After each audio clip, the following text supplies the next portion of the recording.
아우슈비츠 강제 수용소의 생존자로서 1986년 노벨 평화상을 수상한 바 있는 엘리 위즐이라는 사람이 있습니다. 이분이 쓴 작품 중에 하나가 샴고 로드의 재판이라는 희곡입니다.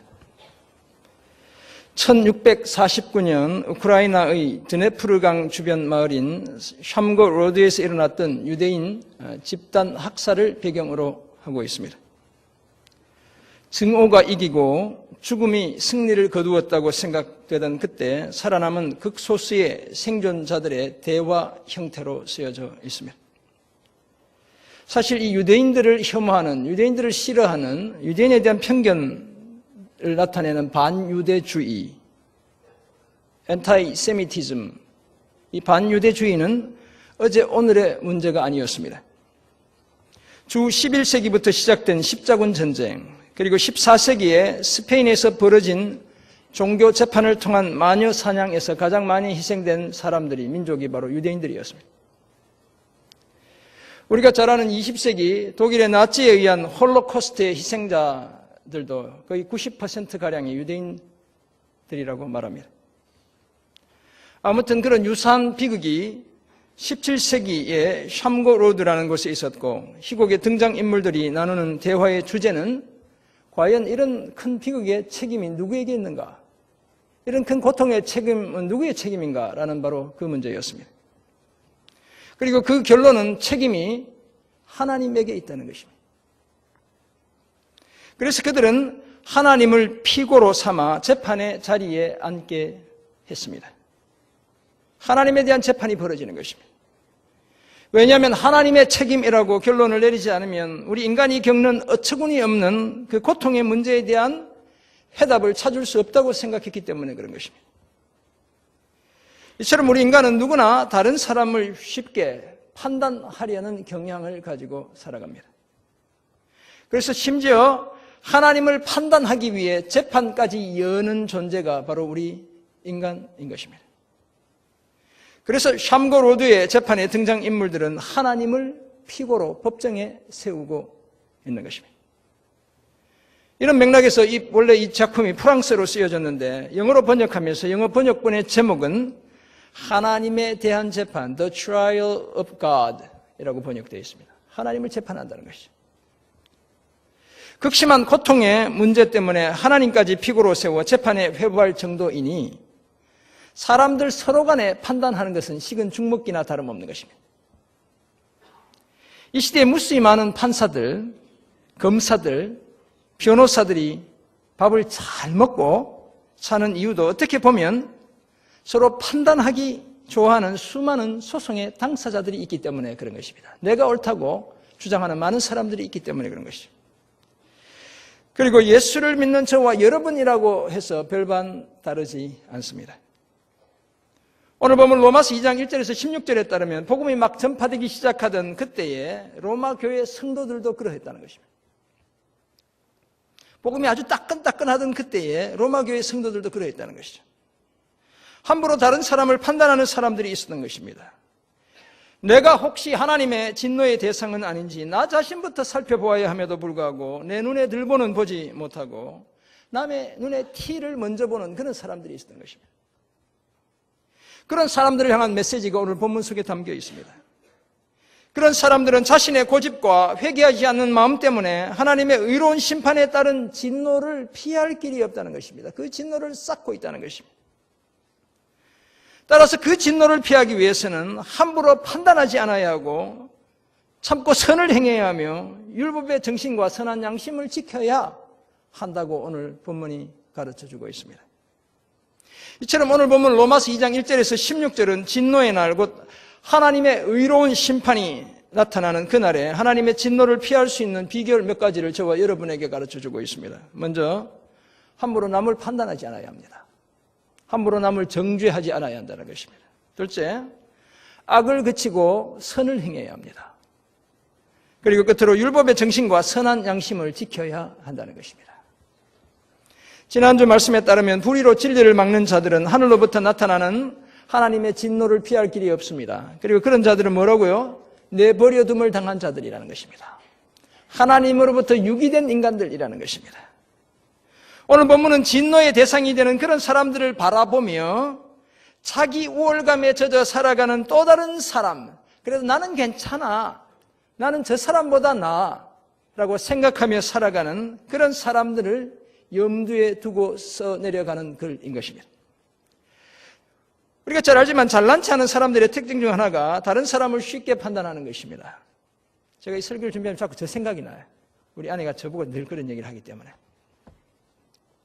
왜냐하면 적어도 나는 너보다는 낫다고 생각하기 때문에 그렇습니다.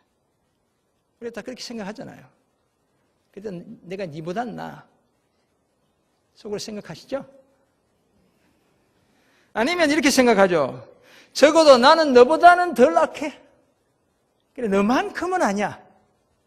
우리 정치인들도 그렇게 얘기하잖아요. 절대로 나도 너와 비슷한 인간, 그렇고 그런 인간이라고 생각하는 법이 없습니다.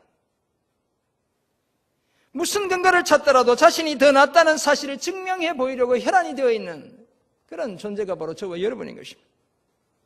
그런데 사랑하는 성도 여러분, 과연 그런 것일까요? 정말 우리는 더 나은 것일까요?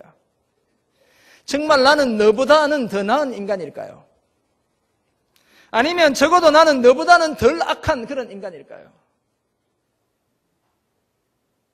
대단히 죄송한 말씀이지만 우리는 다 그렇고 그런 인간입니다.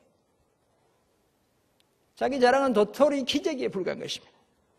거기서 거기일 뿐인 것입니다. 50보 100보인 것입니다. 오늘 본문에 따르면 정말 그렇게 착각하는 사람, 나는 그래도 너보다 나라고 착각하는 사람은 남을 함부로 판단하는 사람이고, 따라서 그런 사람은 하나님의 의로운 심판에 따른 진노를 피할 길이 없다고 말씀하고 있습니다. 차라리 그렇지 않은 사람이 좋은 것이죠. 이런 내용을 담고 있는 오늘 본문을 통해 우리가 어떻게 하면 하나님의 의로운 심판에서 비롯되는 진노를 피할 수 있는지 그 비결 몇 가지를 발견하게 되는 것입니다. 첫째는 함부로 남을 판단하지 않는 것입니다. 우리가 나이가 들면 점점 더 판단을 잘해요. 함부로 하지 않는 것입니다. 당신은 늘 그래 이렇게 얘기하잖아요. 늘 안 그럴 수도 있는데.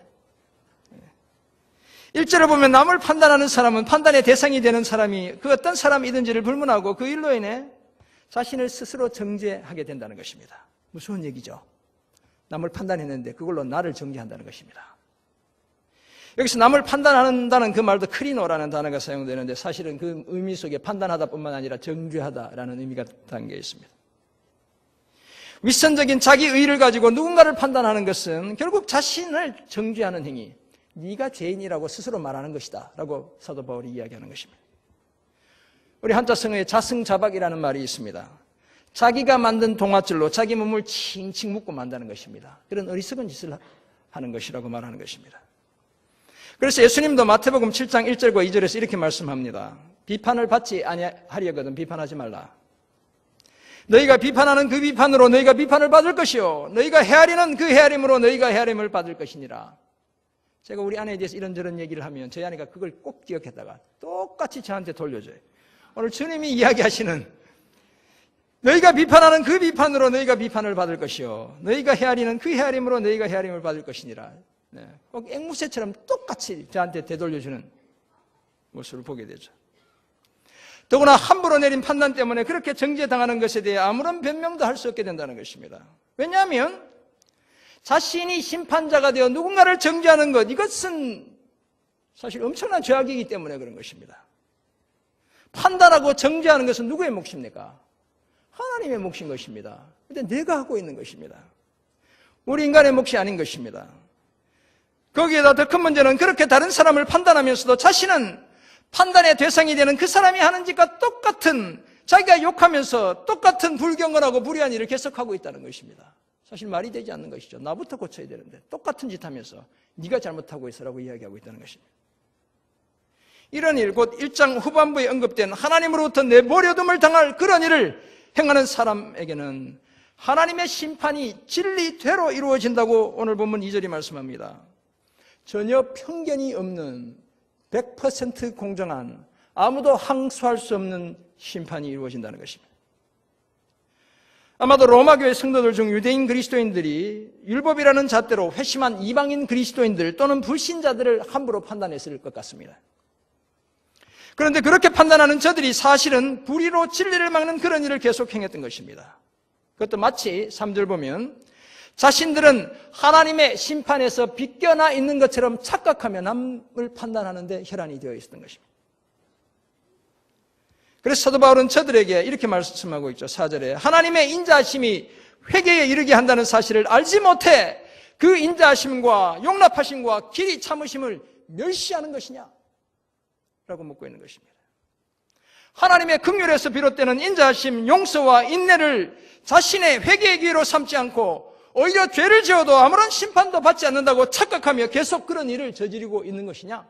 라고 묻는 것입니다.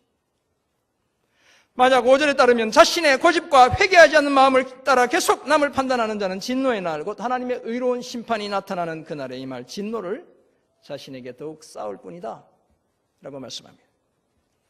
사랑하는 성도 여러분, 우리 모두는 형제의 눈 속에 있는 그 작은 티는 쉽게 보면서도 내 눈 속에 있는 들보는 잘 보지 못하는 그런 존재입니다. 우리 자신의 눈 속에 들어있는 들보를 먼저 빼낸 다음 밝히 보고 형제의 눈 속에 있는 티를 빼내줄 수 있는데도 불구하고 그 순서를 제대로 지키는 법이 없습니다. 티를 빼내주기는커녕 상처만, 생채기만 더 내게 되는 것입니다.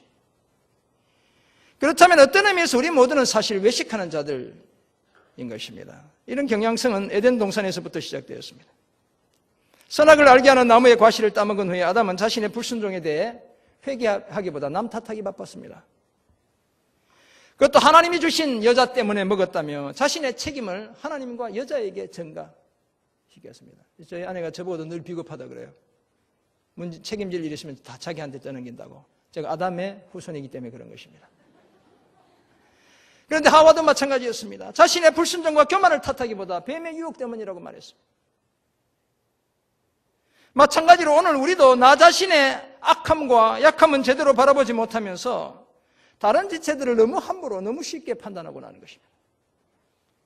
심지어 내가 알고 있는 단편적인 성경 지식으로 내가 경험한 제한적인 하나님의 은혜로 공동체 내에 있는 다른 지체들을 함부로 쉽게 판단하곤 하는 것입니다. 하나님의 세계가 얼마나 넓은데, 내가 경험한 하나님의 은혜가 얼마나 크고 깊고 오묘한 것인데 내가 경험한 가지고 그게 전부인 것처럼 착각하며 판단한다는 것입니다.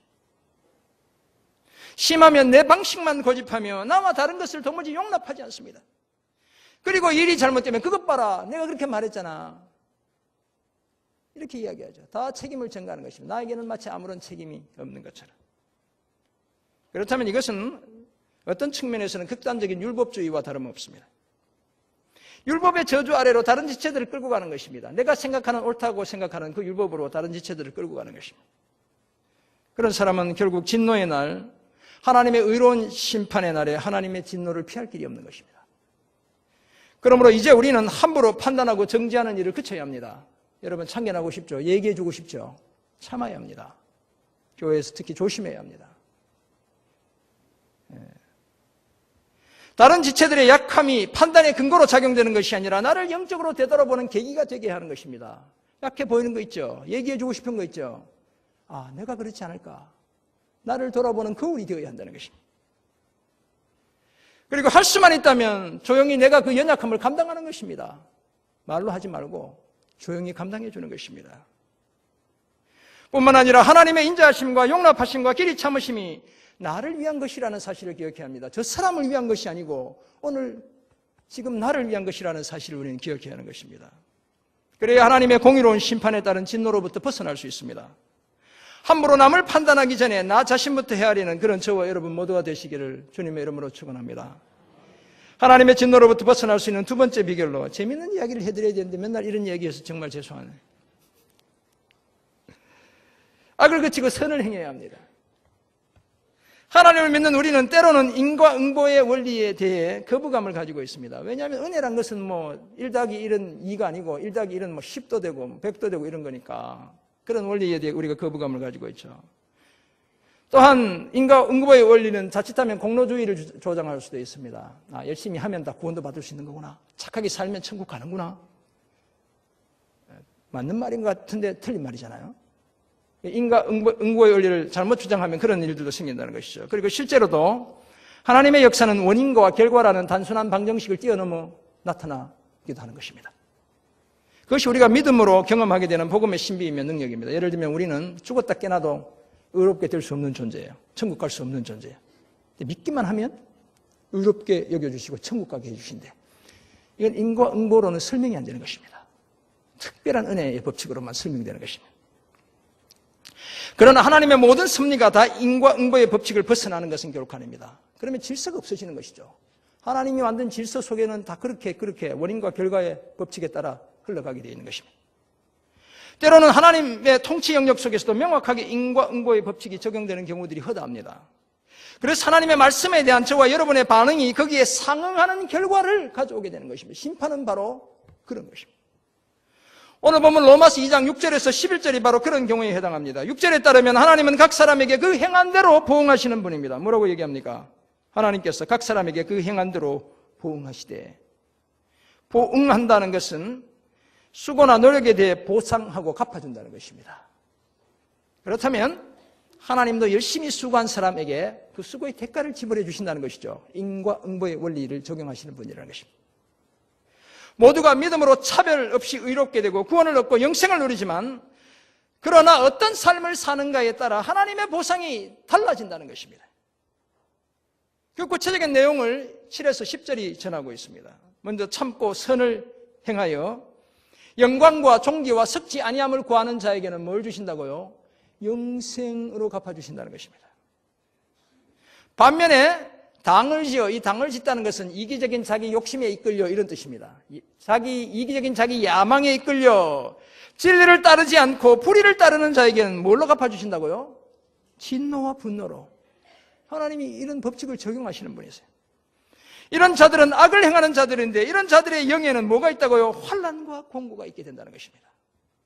그것도 먼저는 유대인에게 그리고 헬라인에게다라고 말씀합니다. 복음이 선포된 순서대로 가는 것이죠.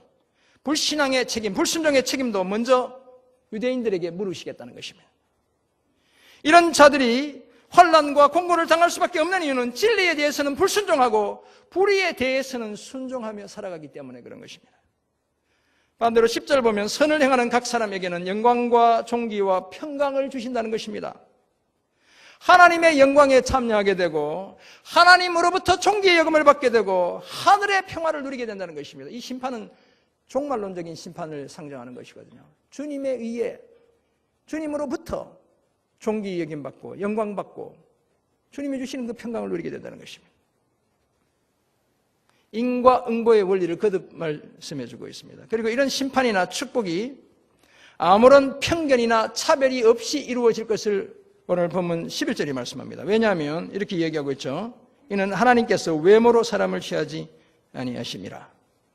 헬라어 성경에 따르면 외모로 사람을 취하지 않는다, 이 말이 편애하지 않는다, 이런 말로 기록되어 있습니다. 인종이나 민족이나 가문이나 출신 배경이나 학벌이나 따지지 않고 전혀 관계없이 각 사람에게 그 행한 대로 갚아주시겠다는 것입니다. 그리고 하나님은 또한 그렇게 하실 수 있는 유일한 분이시기도 합니다. 왜냐하면 하나님은 외모로 먼저 사람들을 판단하는 일반적인 사람들과는 달리 늘 사람들의 그 중심, 그 마음을 보시는 분이시기 때문에 그렇습니다. 사랑하는 성도 여러분, 그런데 오직 믿음으로 의롭게 되고 그래서 구원도 받고 영생도 얻는다고 말하는 사도 바울이 여기서는 갑자기 왜 선한 행위를 강조하고 있는 것일까요? 의롭다 하심을 얻는 것이 율법의 행위에 있지 않고 믿음으로 되는 줄 인정한다고 말하는 사도 바울이 왜 갑자기 하나님께서 각 사람에게 그 행한 대로 보응한다고 말하고 있는 것일까요? 그것은 다름 아니라 하나님께서 우리의 믿음의 실체를 어떻게 평가하시는지를 보여주고 싶기 때문입니다. 저와 여러분이 가진 믿음이 진짜인지 가짜인지를 하나님이 어떻게 평가하시는지를 보여주고 싶기 때문에 그런 것입니다. 우리의 믿음이 뿐만 아니라 우리의 현실 세계와는 아무런 관련이 없는 그저 영적인 영역만이 아니라는 사실을 말해주고 싶기 때문에 그렇습니다. 믿음 따로 삶 따로 이게 아니라는 것을 말해주고 싶기 때문이라는 것입니다. 쉽게 말해서 최후 심판의 날에 우리가 어떻게 살았는지로 우리의 믿음의 진정성을 하나님께서 평가해 주신다는 사실을 알려주고 싶기 때문에 그런 것입니다. 그래서 헌터라는 주석가는 이렇게 말했습니다. 심판의 날 어떤 사람의 운명은 그 사람이 하나님의 뜻을 제대로 알았는지의 여부에 달려있는 것이 아니라 그 뜻을 제대로 행했는지의 여부에 달려있다. 심판날 어떤 사람의 운명은 그 사람이 하나님의 뜻을 제대로 알았는지의 여부에 달려있는 것이 아니라 그 뜻을 제대로 행했는지의 여부에 달려있다 라고 말하게 되었던 것입니다. 사랑하는 성도 여러분, 심지어 예수님도 마태복음 25장에서 배고프고 목마르고 나그네되고 헐벗고 병들고 옥에 갇힌 자, 곧 형제 중에 지극히 작은 자 하나에게 한 것이 바로 자신에게 한 것이다 라고 말씀했습니다. 그리고 그런 자들이 창세로부터 예비된 나라, 하나님의 나라를 상속받게 된다는 것입니다. 지극히 작은 자를 섬기지 않는 그런 자들은 영벌에, 섬긴 의인은 영생에 들어가게 된다고 말씀하고 있습니다. 그렇다면 오늘 저와 여러분이 살아내야 하는 삶은 자명한 것입니다. 참고 선을 행하며 영광과 존귀와 썩지 아니함 곧 영생을 구하며 사는 것입니다. 남을 판단하고 정죄하기보다 나 자신의 허물과 약함을 먼저 고쳐가는 것입니다. 하나님의 인자하심, 용서하심, 오래 참으심을 그저 이용해 먹는 것이 아니라 내일 또 기회가 있겠지 라며 미루는 것이 아니라 그 은혜를 깨닫고 내가 먼저 죄로부터 돌아서는 것입니다. 하나님 사랑과 이웃 사랑의 계명을 내가 먼저 온전히 실천해 가는 것입니다. 악은 그치고 선은 더욱 힘써 하나님의 의로운 심판의 때에 진노가 아니라 더 큰 구원의 감격을 누리게 되는 저와 여러분 모두가 되시기를 간절히 소원합니다. 심판의 날 하나님의 진노를 피할 수 있는 마지막 비결로 율법의 정신과 선한 양심을 지켜야 합니다. 오늘 보면 12절은 무릇 율법 없이 범죄한 자는 또한 율법 없이 망하고 무릇 율법이 있고 범죄한 자는 율법으로 말미암아 심판을 받게 된다는 사실을 말씀하고 있습니다. 율법의 영향력 아래에 있든지 직접적인 그렇지 않든지를 불문하고 범죄한 자는 모두 하나님의 의로운 심판과 진노를 피할 길이 없다는 것입니다. 뿐만 아니라 13절 보면 하나님 앞에서는 율법을 듣는 자가 의인이 아니고 오직 율법을 행하는 자라야 의롭다 하심을 얻을 수 있다고 말씀하고 있습니다. 당연한 이야기지만 유대인들이 율법을 먼저 듣고 그 율법을 맡았다고 해서 그것이 구원의 조건이 될 수 없습니다. 오히려 이 사실이 유대인들을 교만하게 만들었고 하나님으로부터 멀어지게 했습니다. 율법의 눈이 멀어 율법을 제정하신 하나님조차 제대로 알아보지 못했습니다. 하나님의 아들 예수 그리스도가 이 땅에 오셨지만 그들은 그분이 하나님의 아들이라는 사실을 전혀 알지 못했습니다. 그래서 율법을 들은 것만으로도 스스로 의롭다고 여기는 유대인들을 향해 율법대로 행해야 하나님께서 옳다 인정해 주신다고 말씀하고 있는 것입니다. 그런데 문제는 무엇입니까? 율법을 완전히 지킬 수 있는 사람이 이 지구상에 한 사람도 없다는 데 문제가 있습니다. 그래서 갈라디아 2장 16절을 보면 율법의 행위로는 의롭다함을 얻을 육체가 없다고 말씀합니다. 뿐만 아니라 야고보 2장 10절을 보면 율법 중 하나만 지키지 못해도 모든 것을 다 범한 것이 된다고 말씀하고 있습니다. 그러니 어떻게 율법을 완벽하게 지킬 수 있는 사람이 있을 수 있겠습니까? 그렇다면 모든 인간은 근본적으로 의로울 수 없는 존재입니다. 모두 다 율법 행위에 속한 자들로서 저주 아래에 있는 자들입니다. 죄송하지만. 그래서 우리를 율법의 저주에서 속량해내시는 예수 그리스도의 십자가가 필요했고 그 십자가 사건에 대한 저와 여러분의 믿음이 필요했던 것입니다. 그렇다고 해서 율법을 깡그리 무시해도 좋고 율법의 정신을 전혀 지키지 않아도 괜찮다는 말씀은 결코 아닙니다. 그래서 사실 12절 이하의 내용이 기록되어 있는 것입니다. 율법의 형식들, 할례와 절기와 음식법과 정결 규정 등을 강조하는 이것들을 특별히 강조하는 사상을 율법주의라고 이야기하고 그런 것들에 목매고 살아가는 율법주의자들이 문제이지 율법의 정신이 문제인 것은 기록하는 것입니다. 사실 옛시대의 율법의 정신과 새시대의 예수님의 가르침은 근본적으로 동일한 것입니다. 그래서 예수님도 율법을 완성하러 왔다고 폐하러 온 것이 아니라 그렇게 말씀하셨던 것이죠. 그러므로 이 시대에도 우리는 여전히 하나님 사랑과 이웃 사랑이라는 율법의 정신을 지켜가야 하는 것입니다. 그래야 하나님의 진노로부터 피할 수 있습니다. 더구나 율법의 도덕법적인 기능, 율법은 흔히 세 가지 기능이 있다고 이야기해요. 시민법적 기능, 제의적 기능, 도덕법적 기능. 우리가 통치하는 통치의 원리로서, 제사 지내는 데 사용되는 규칙으로서, 또는 우리 사람들과의 관계 속에서 도덕법적으로 그런 기능이 있다고 하는데, 이 율법의 도덕법적 기능은 율법이 성문화되지 않았다고 해서 존재하지 않는 것이 아닙니다. 글로 기록되지 않다고 해서 율법이 존재하지 않는 것이 아니라는 것입니다. 왜냐하면 많은 부분에서 우리 양심도 율법이 말하는 것과 동일한 것을 말하고 있기 때문에 그렇습니다. 그러므로 율법을 받지 못한 이방인들의 경우 자신의 착한 본성과 선한 양심이 마치 율법처럼 기능하게 되는 것입니다. 본성에 따라 율법에 정한 일들을 지키기 때문에 그런 사람은 율법이 없어도 자신의 본성이 자기에게 율법으로서 역할을 한다고 14절이 말씀합니다. 또한 자신의 양심이 본성에 따른 율법을 지키는지 못 지키는지를 평가하고 판단한다고 15절이 말씀하는 것입니다. 그렇다면 본성과 양심의 법을 제대로 지켜야 하나님의 공의로운 심판이 나타나는 그날에 하나님의 진노를 피하게 되는 것입니다. 사랑하는 성도 여러분, 물론 우리는 율법이 우리를 의롭게 하는 것이 아니며 착한 본성과 선한 양심에 따라 산다고 해서 다 구원을 받는 것이 아니라는 사실을 잘 알고 있습니다. 어떤 의미에서 신성종 목사님이 로마서 주석에서 이런 표현을 쓰셨는데, 인간의 의란 하나님 앞에서 냄새나는 거지의 발싸개에 불과하다, 이렇게 말했습니다. 그러므로 우리를 의롭게 하고 우리를 구원에 이르게 하는 것은 오직 믿음인 것입니다. 그러나 하나님을, 예수님을, 그리스도의 피 묻은 복음을 믿는다고 말하는 우리가 공의와 사랑의 율법의 정신을 어기고 본성과 양심을 거스르는 짓을 계속한다면 우리는 가짜들인 것입니다. 가짜 크리스찬인 것입니다. 가짜 신자인 것입니다. 가짜 성도들인 것입니다. 오늘 보면 16절에 따르면 하나님이 예수 그리스도로 말미암아 사람들의 은밀한 것을 심판하시는 그날, 누가 믿음대로 살고 누가 선한 본성과 양심대로 살았는지가 다 드러나게 되어 있습니다. 누가 정죄를 받고 분노와 진노를 당하며 환난과 공고를 겪게 되고 누가 영광과 존귀와 평강과 영생을 얻게 될지 다 판가름나게 되어 있습니다. 그러므로 믿음으로 의롭게 된 사람은 율법의 정신인 하나님 사랑과 이웃 사랑의 계명을 지키는 일에 최선을 다해야 합니다. 목숨을 걸어야 하는 것이죠. 착한 본성과 선한 양심을 거스르는 일을 삼가야 합니다. 쉽게 거짓말을 하죠. 그냥 순간의 위기를 모면하기 위해서. 그러니까 그만해야 하는 것입니다. 내가 여기 있지 않으면서 여기 있는 것처럼 이야기하죠. 내가 했으면서 안 한 것처럼 이야기하잖아요. 그런 거짓말들을 그쳐야 하는 것입니다. 이것이 바로 칭의를 넘어 성화에까지 이르는 믿음인 것입니다.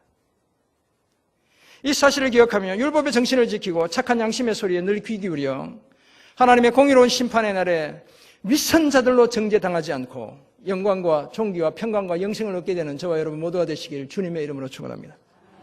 그렇다면 이런 사실을 깨달은 우리는 이제 하나님의 진노를 피하기 위해 어떤 삶을 힘써야겠습니까? 두 가지를 말씀드립니다. 먼저 앞에서도 말씀드렸지만 우리 이웃을 함부로 판단하지 않아야 합니다. 야고보 4장 12절은 이렇게 말씀합니다. 입법자와 재판관은 오직 한 분이시니 능히 구원하기도 하시며 멸하기도 하시느니라. 너는 누구이기에 이웃을 판단하느냐? 좀 더 격하게 말씀드리면 네가 뭔데 남을 함부로 판단하냐? 이렇게 말씀하는 것입니다. 함부로 이웃을 판단하는, 정죄하는 그 죄를 짓지 말라는 것입니다. 또한 너무 나 자신만 옳은 척 하지 말라는 것입니다.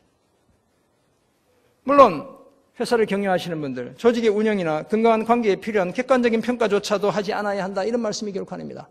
당연히 평가해야 되죠. 그것이 아니라 나는 늘 옳고 너는 늘 틀렸어, 나는 늘 괜찮고 너는 늘 안 돼, 이런 판단을 그쳐야 한다는 것입니다. 함부로 그렇게 남을 판단하지 않아야 한다는 것입니다. 우리가 부득이 판단해야 할 경우가 있다면 반드시 성경에 근거해서 신중하게 교회 안에서 판단해야 합니다. 오늘날 우리가 가지고 있는 이 신구약 성경이 66권인데 이 성경을 정경이라고 이야기해요. 바른 경전이라는 것이죠.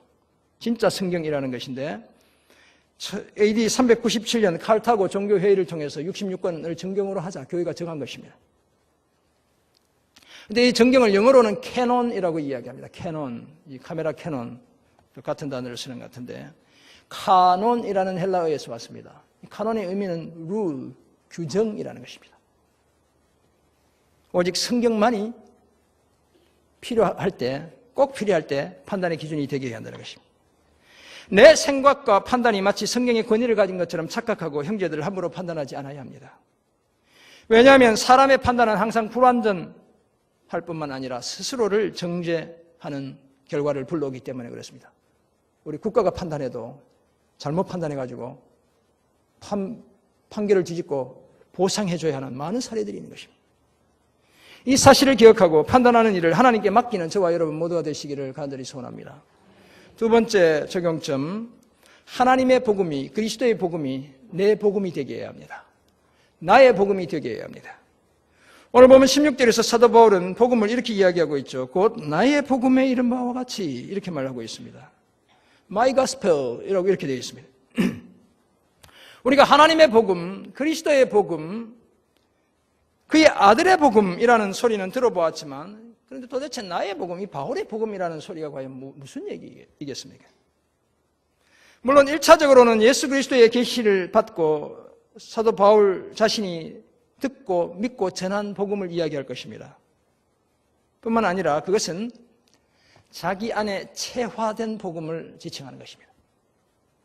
다시 말해서 바울의 삶을 통해 증명되는 복음을 지칭하는 것입니다. 마찬가지로 오늘 하나님의 복음, 그리스도의 복음이 저와 여러분 각자의 복음이 되게 해야 합니다. 복음을 듣기만 하면 그것은 내 복음이 되지 않습니다. 복음을 전하고 복음대로 살아야 내 복음이 되는 것입니다. 그래야 함부로 남을 판단하지 않고 악한 일을 도모하기보다 참고 선한 일을 행하며 율법의 정신을 지키고 착한 본성과 선한 양심의 일을 계속해 나갈 수 있습니다. 다시 말해서 복음대로 살고 복음을 전하는 삶을 살고 복음을 지향하는 삶을 살아낼 수 있는 것입니다. 그리스도의 복음을 나의 복음이 되게 해 가장 복음적인 삶을 살아가는 저와 여러분 모두가 되시기를 간절히 소원합니다. 앞에서 소개해드린 엘리 위즐의 샴고 로드의 재판은 하나님을 재판정의 피고로 세우지만 사실은 그 반대로 우리 모두가 하나님의 법정에 피고로 서야 할 존재입니다. 성경이 그렇게 이야기하죠. 히브리서 9장 27절 한 번 죽는 것은 사람에게 정해진 것이고 그 위에는 뭐가 있다고요? 심판이 있다는 것입니다. 야고보 2장 13절을 보면 무시무시한 말을 합니다. 긍휼을 행하지 않는 자들에게는 긍휼 없는 심판이 있다. 심판을 벗어날 길이 없다는 것입니다. 이처럼 우리 중에 그 누구도 하나님의 재판정에 서지 않아도 되는 사람은 아무도 없는 것입니다. 계시록 20장 보면 흰 보좌에 앉아 계시고 우리는 그 백보좌 심판 앞에 서야 하는 존재인 것입니다. 믿음으로 의롭게 되는 은혜의 법칙이 아니면 우리는 모두 그 재판정에서 하나님의 공의로운 심판에 따라 정죄를 당해야 할 그런 존재인 것입니다.